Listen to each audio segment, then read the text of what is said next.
Hi guys, how's it going? Just doing a little off-roading here. This stuff is gnarly. This isn't even worse. I didn't have my camera on for the worst stuff.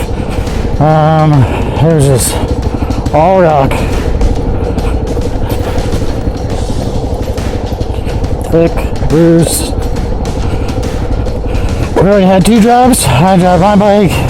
Guy in front of me dropped his bike. I think I actually have that recorded. But we're turning back because the road we were heading on, or this road we're on now, they've never been on, so they don't know what's ahead of us.